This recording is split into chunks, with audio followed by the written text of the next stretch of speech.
अस्सलामुअलैकुम वरहमतुल्लाहि वबरकातुहू। बिस्मिल्लाहिर्रहमानिर्रहीम। याद रखो तव्हां हरगिज़ नेकी जो दर्जो तेसी ताईं माणे न सघंदो जेसी ताईं जेके कुछ अव्हां खे प्यारो आहे या जे माल दौलत सां अव्हां खे मोहब्बत आहे सो अल्लाह जी राह में ख़र्च न कंदो ऐं जेको कुछ अव्हां ख़र्च कंदो सो अल्लाह ताला यकीनन ॼाणींदड़ आहे ऐं उन ई मुताबिक़ ई अल्लाह ताला तव्हां खे नवाज़ींदो यानी जहिड़ो माल तहिड़ो मुल।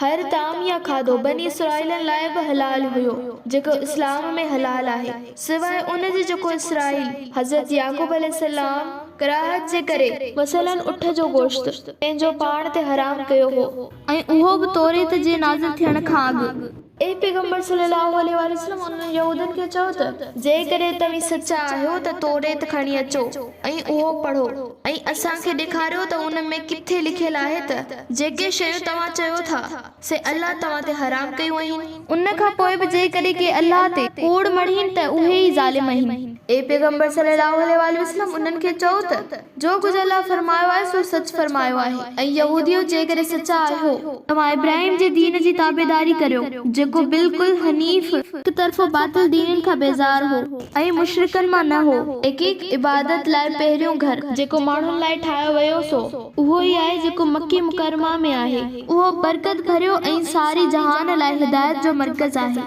जंहिंमें बिल्कुल पधरियूं निशानियूं आहिनि जंहिंमें मक़ाम इब्राहिम आहे जंहिंमें अॼु बि हज़रत इब्राहिम अलैहिस्सलाम जे क़दमनि जा निशान महफूज़ आहिनि ऐं जेको बि उन में दाख़िल थियो सो अमन वारो थी वियो ऐं अल्लाह जो इंसाननि ते उहो हक़ यानी फर्ज़ आहे त जंहिंखे बि उन ॾांहुं सफ़र जी अल्लाह ताक़त या इस्तिताअत ॾिनी हुजे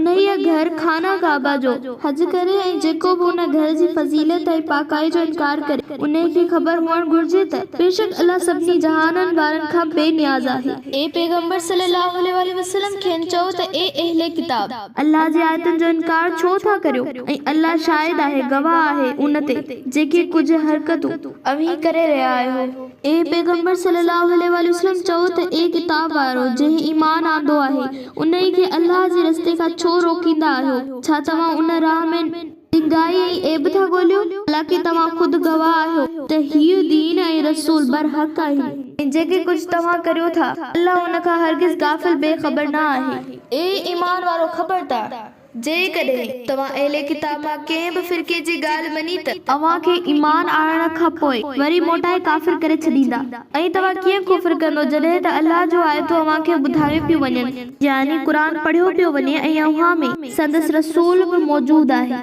ऐं जेको बि अल्लाह जे दीन खे मज़बूती सां झलींदो त उहो यकीनन सिधी राह ते हलण जी हिदायत हासिल करे चुको आहे।